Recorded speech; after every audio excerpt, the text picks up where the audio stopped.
د پاکستان وزیر اعظم شهباز شریف لاهور کې د کور کمانډر یا پوزي مشر په کور جناخوز برید کې د ککړو کسانو په 2 ساعتونو کې د نیولو امر کړی دی. په عین حال کې د لاهور پولیسو د برید کې د ککړو کسانو د خودونکو لپاره د انعامونو اعلان کړي او د برید کوونو اسکونه په ټولنیزو رسنو لاهور کې په بینرو خواره کړي دي. د پخوانی وزیر اعظم عمران خان د گرفتاری په ضد د تحریک انصاف په سونو پلویان لاهور کې د کور کمانډر په کور ورختلی وو او خلته د کور سامانونه مات کړي وو. د غالب پروز وزیر اعظم شهباز شریف د لاهور د سیف سیټي اتارټي څخه د لیدنې په مخال خپل وینا کې امر کړی چې کوم ترهګرو په تاریخي جناحوس برید کړي خوي دي په 2 ساعتو کې دننه ونیول شي او په ضد د ترهګرۍ د مخنیوي عدالتونو کې مقدمه وچلول شي. خو ول چې ترهګرۍ پیغو کې ککړو کسانو ته به د قانون لمه سزا ورکړل کیږي او چې ترهګرۍ د منسوبه جوړه کړې و د غوي په ضد به خوم قانوني ګامونه غستل کیږي. وزیر اعظم ویلي چې په دې يرغل کې تاریخي جناحوس سوځیدلې او په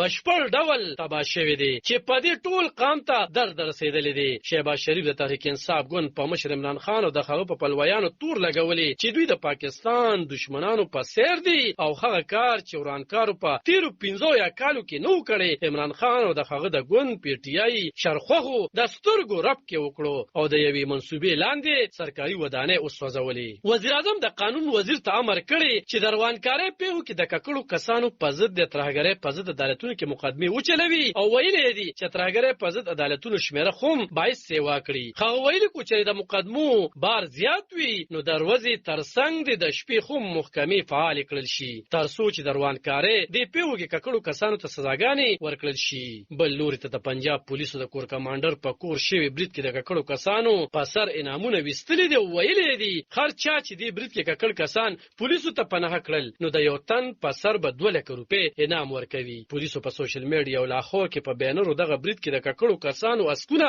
هم خواره کړی دي. حکومت په نخم ما یو د خغین را پدې خو د اړې غړي او تشدد د پیغو ذمہواری په تحریک انصاف ګوند او په پخوانی وزیر اعظم عمران خان اچوي. خو عمران خان 13 ورځ عدالت ته ویلی و چې خغه چون کې پولیسو نیولې وو او د احتجاجونو نه خبر نه وو نو ځکه تشدد او د اړې غړي په د ناراضي. د تحریک انصاف پلویانو د لاهور د کور کمانډر د کور ترڅنګ په پنډای خار کې د پوج په مرکز جیچکو هم يرغل کړي او خلته یې ماته ګوډه کړي و. د دې ترڅنګ د پی ټی آی د فعالینو لخوا په خبر کې دولتي ریډیو تاریخي ودانې ته هم اور چول شوی او دغه ودانې په بشپړ ډول سوځول شوی ده. 13 ورځ د پیښور د خندازق تاڼې پولیسو د اړې غړي تشدد او سرکاري ودانو ته د زیانونو اړولو په تور د پی ټی آی د ګڼ شمیر پخوانو وزیرانو د صوبایي پارلمان د پخوانو وړو او د فعالینو په ضد د ترهګرۍ د پولاندې مقدمه درج کړې دي. په 400 کې هم د 3000 کارکونانو په ضد اف آی آر درج شوی دی چې په دغه کې د پارټي مشرانو پخوانی پیغان هم شامل دي چې موټر وین ترچنګ ته نقصان رسولو کې